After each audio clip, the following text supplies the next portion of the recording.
Hey everyone, today we are going to be talking about your liquid net worth. Now we've heard of net worth before probably, and if not, we're going to talk about that too. Stay tuned. We'll be back in about 6 seconds.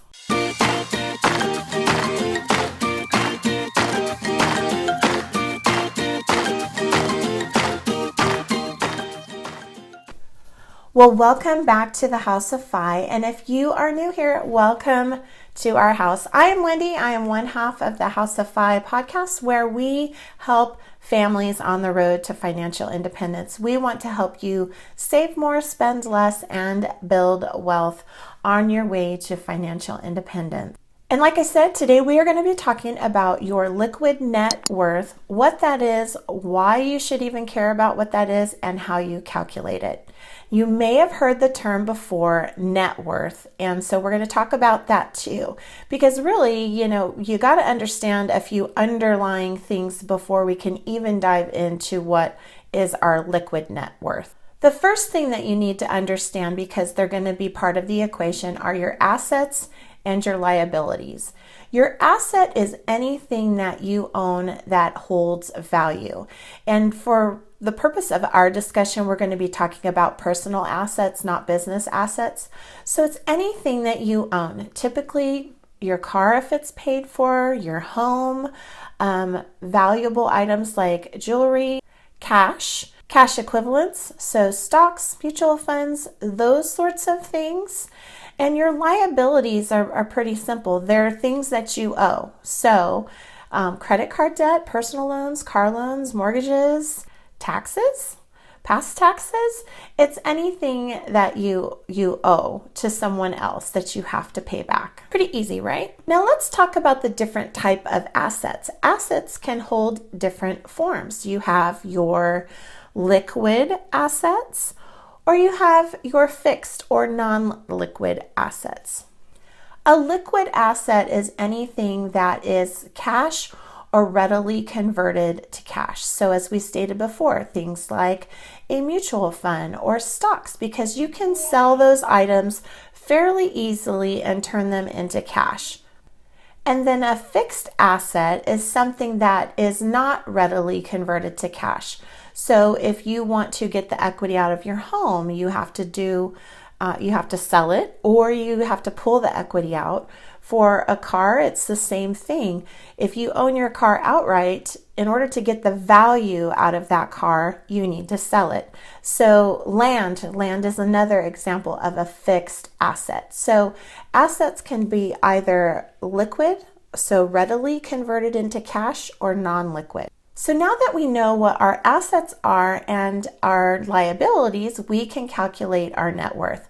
It's a fairly simple equation. Your net worth is your assets minus your liabilities. Now, why would we want to know that? Well, sometimes we need to know that information for lending purposes. It's a good way to know how financially healthy you are. So if you have a negative net worth or a zero net worth, it means that your liabilities either equal or exceed your assets, and that could be risky to some lending institutions.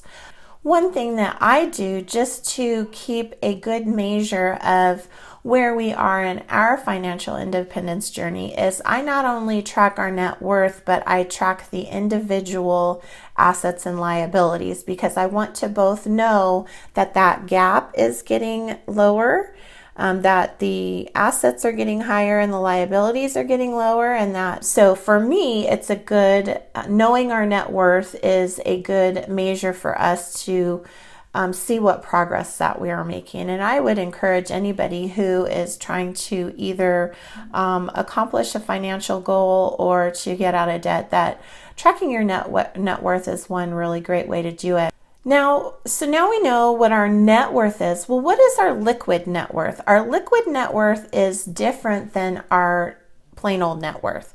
Your liquid net worth is taking all of your cash equivalents minus your liabilities. And these numbers can be very, very different. And if that's the case, then maybe you have, $600,000 in assets and $500,000 in liabilities, so you have $100,000 net worth. However, if only $10,000 of those assets is cash equivalents and your liabilities are $500,000, then your liquid net worth is actually a negative of $490,000. See the difference there? So again, it's one way to gauge our financial health. Now, if you have a negative net worth or a negative liquid net worth, should you panic? No, you shouldn't panic.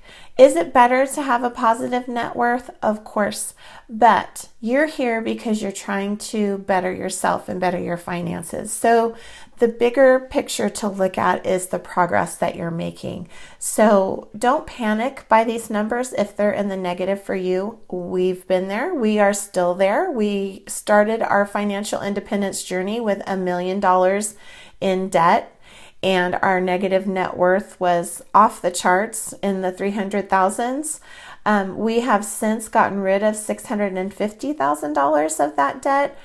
$550,000 of that was our home. So we had $100,000 in liabilities that we have paid off. So though our net worth is still negative, we have made a huge amount of progress in getting our liabilities down and widening that gap between our liquid assets and our liabilities. All that's left now are our student loans, and we have a plan to pay those off as well.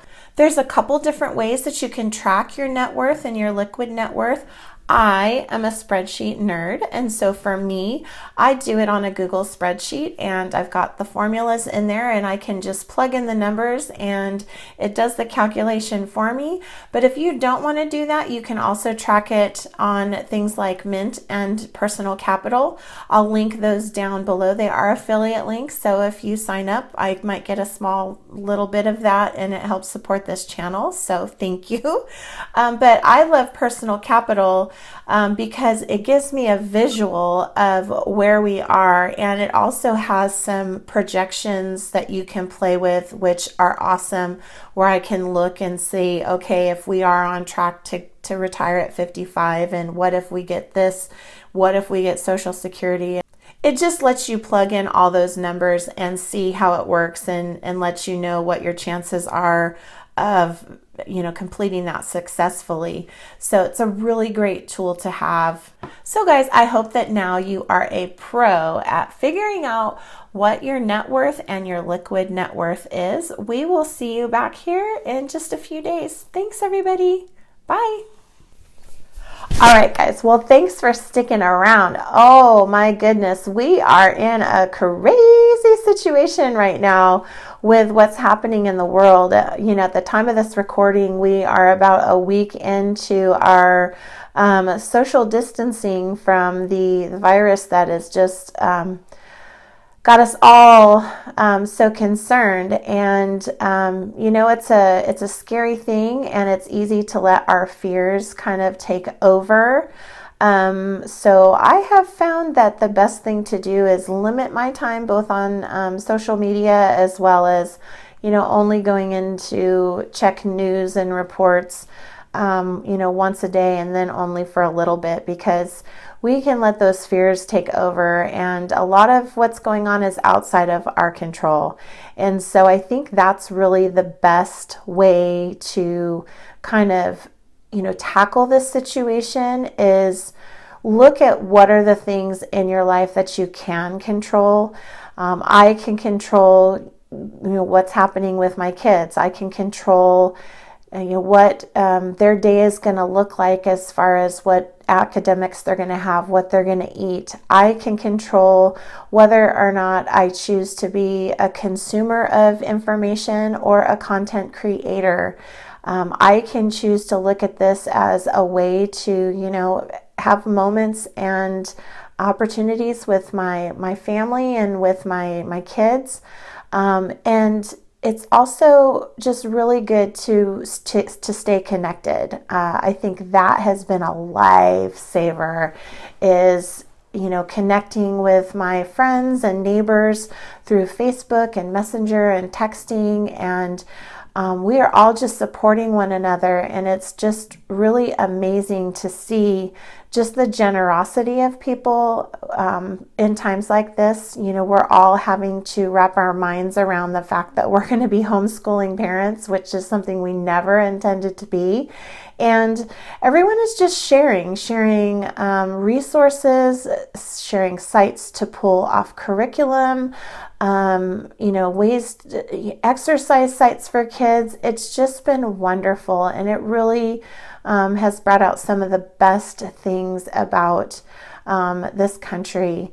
And, it's hard, and we have a lot of uncertainty to go, but it really is encouraging when we have community around us to just help us get through it. And you guys are part of that community for me, and I hope that we are that for you too. And if you're not part of our private Facebook group, please join it. We would love to connect with you and support you and help you in any way that we can through what's going on and your finances. All right, guys. Well, thank you for being here. We'll see you again next week.